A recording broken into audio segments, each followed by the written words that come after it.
Please mute yourself. Mahinder. Okay, come to the point. So here is very simple. Uh, this front end technical skills, whatever we have, those things are actually common for Java. Those things are actually common for the .NET. And those things are actually common for the. These things are common for Java, and these things are common for .NET, who is available in the .NET in the backend part. And these things are actually common for Python Django class. Same things are actually common for the PHP here. The same things are actually common for the Node.js here. Okay. And okay, it may be Java communicating with Oracle. So there are multiple different kind of databases which are available in the market. So there are a lot of databases which are available in the market. Let me try to explore different kind of databases which are available in the market. We will see. We know that Oracle is there. We know that SQL Server is there. We know that MongoDB is there. We know that PostgreSQL is there. We know that FaxDB is there. See, like this, there are multiple kind of databases which are available in the market based on the requirements. For example, mostly Java people are actually using Oracle.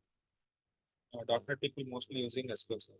And this Django people will use MongoDB, something like PostgreSQL or MySQL also there here. MySQL. MySQL is also very, very famous. And these guys will go for mostly these guys will go for this.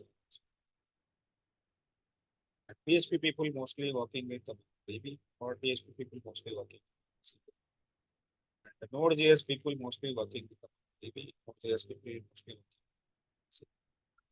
And one more thing is Firebase database. Firebase also Google's database. That is also very, very famous. Firebase. Even Node.js will work with the Firebase. Python people will work with the Firebase.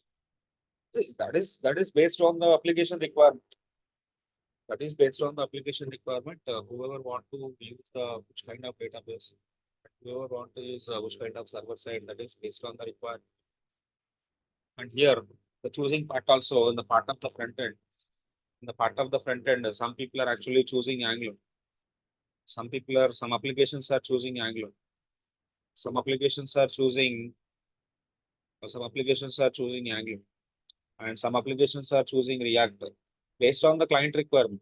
This is not your wish. This is the client wish, and the project manager and project team wish.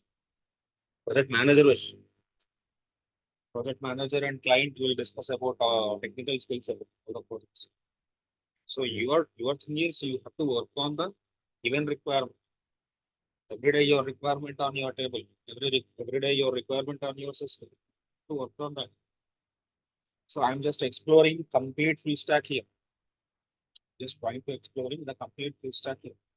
The full stack web I am explaining, not in the mobile. I'm not actually past the mobile right now. Later we will discuss the mobile part also. That is the advanced superior level. Everybody got understand how the things are happening. Now you may understand, sir, a basic level, starting level or beginner level I want to work with. How to work on HTML, how to work on CSS, how to work on JavaScript. We try to understand. So then what you have to do is just try to follow some period. This is a peak level or superior or super level. Okay. Now come to the part of the basic level. This one, I'm starting the beginner level. In the beginner level, I'm not actually charging the money for the beginner level. Every day I will take the session. Okay, so beginner level.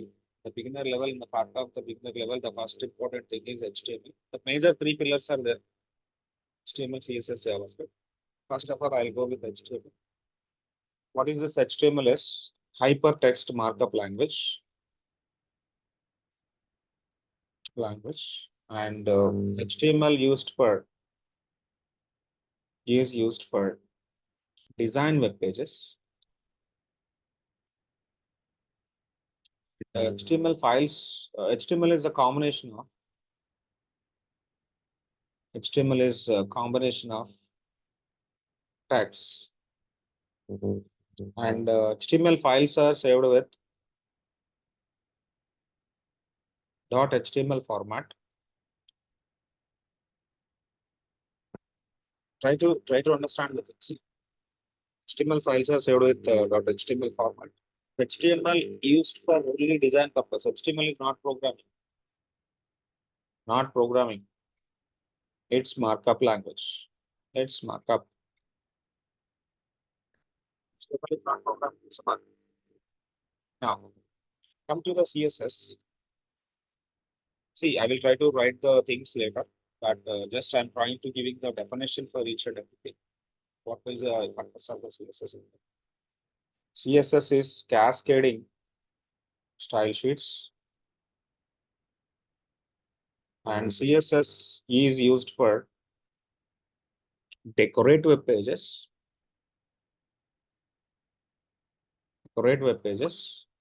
or provide some styles for HTML. Provide some styles for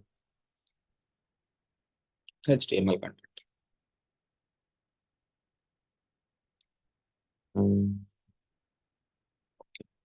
HTML tags. And CSS also is also not programming. Not programming. And CSS files are saved with .css format.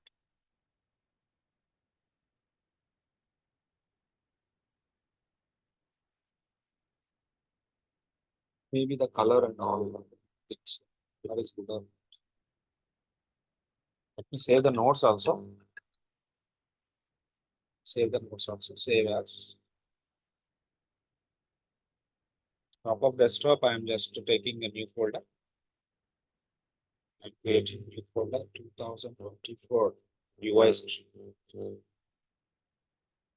So this I will save the notes. Start with the notes. Yes. Let me change this.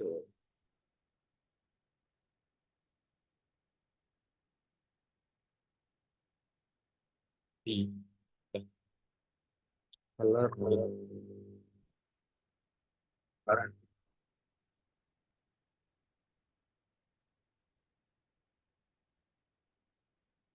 Is good. Okay, so JavaScript. Okay, JS. I will call this JS. JS is scripting language or browser scripting language. Browser scripting language. And JS used for provide functionality for the web page. Yes, JS is programming. JS is programming. And JS files are saved with .js format. One more important point you have to remember, sir. Java and JavaScript both are different. Java and JavaScript both are different. The name is similarity, but Java and JavaScript both are different programming languages. Remember it.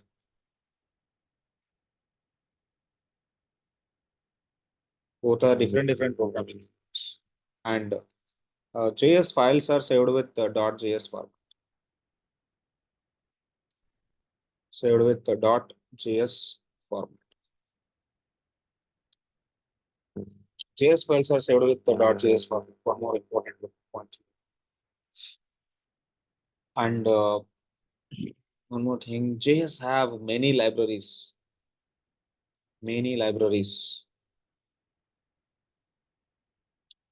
And frameworks. Many libraries and frameworks.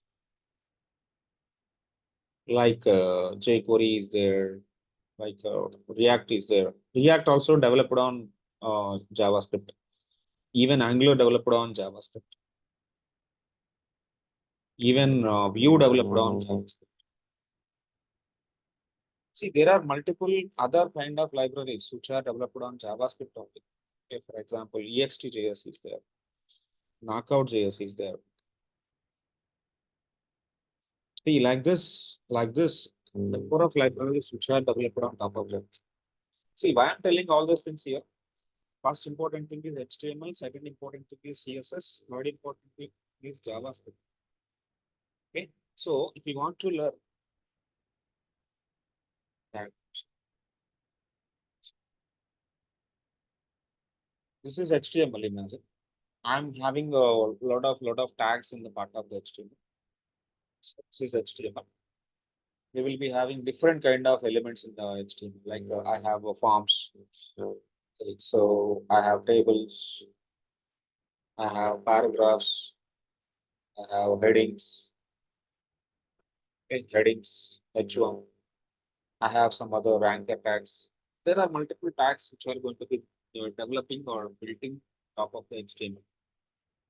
But all this HTML, we should give some styling part. Where the styling part is going to be available on top of the HTML, we will be having the CSS. On top of the HTML, we will be having the CSS. Using by the CSS, you can provide the different kind of cosmetic changes. Different kind of cosmetic changes. For example, I can provide some colors. I can provide some font styles. I can provide some text styles, spaces adjustment. Okay. See, all these cosmetic changes you are going to be trying to providing on top of the HTML. On top of the HTML and CSS, on top of the HTML and CSS, basically JavaScript is going to be available. On top of the HTML and CSS, you will be having JavaScript available. So, my diagram is bad. On top of this HTML and CSS, JavaScript is available. So I can write a JS here. You will be having a lot of JS related functionalities like events you can apply and how to give the request and response, how to give the request, how to give the response, how to take the response, and how to work with the operators by working with the different kind of operators. And you'll be having the loops, you'll be having the conditions. See, there are multiple operations you can able to perform on top of the JavaScript.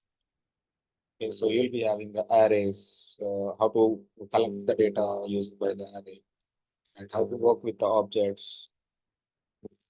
There are multiple features we are going to be learning. Got my point, everyone. So this is basic funda of UI, funda of UI. Okay. You may have React, you may have Angular, you may have Vue.js on top of these things, on top of HTML, CSS, and JavaScript. HTML is the base boilerplate. On top of the boilerplate, you will be having the CSS. On top of the HTML and CSS, you will be having the JavaScript. This is the funda of the UI. So I'm having a diagram. So each and every diagram I will share the notes. I will prepare the notes and I will share the notes with you. Should not work. I'll share as PDF. That should be available even in the group also. Even in the YouTube, I will upload the sessions in YouTube also. And in YouTube description, you can find the PDF will be right. You can take the notes. Right. So come to the point, come to the notes now. Okay. So let me try to work out with the editors. Suppose, for example, you're writing some HTML, you're writing some CSS, you are writing some JavaScript. There are two important things you have to remember. One is the editor and one is the browser. Without having editor, I cannot able to write the code. Without having the browser, I cannot able to see the code. Editor is basically using for writing the code. Browser is basically using for seeing the code. Two things. One is editor, one is the browser. Editor for writing the code, Browser is observing the outputs. Browser is for observing the outputs. So editors. So what are the editors are there, sir? You will be having Notepad, sir. You will be having Notepad++. You will be having Sublime Text. You will be having. See, I will be having a lot of editors. All the editors are free. No need to pay for any one of the editor. Atom is there, Brackets is there, and you'll be having Visual Studio Code. This is the favorite one. This is my favorite one. Visual Studio Code is there. And Visual Studio is there. You can write the code in Visual Studio also. And you can go for Eclipse. Basically, Eclipse for Java applications, Visual Studio Code applications. But Visual Studio Code is the better one, my recommended one for you guys also. And coming to the browsers now. So what kind of browsers in real time in your computers? You may use different kind of browsers, na? What are the browsers you people are using? People are using, I think so, Firefox people are using, Chrome people are using, Google Chrome, and people are using Safari, and people are using Opera, and people are using MS Edge. So people are using different kind of browsers also. That is also very much important. One editor, one browser, that's enough. One editor, one browser, that's enough. Am I clear? One editor, one browser, that's enough. So I'm working with the VS Code, I'm working with the Chrome. Chrome is my favorite to analyze the things. Okay. So these are the things which are going to be available, and try to exploring multiple other kind of things in the coming classes.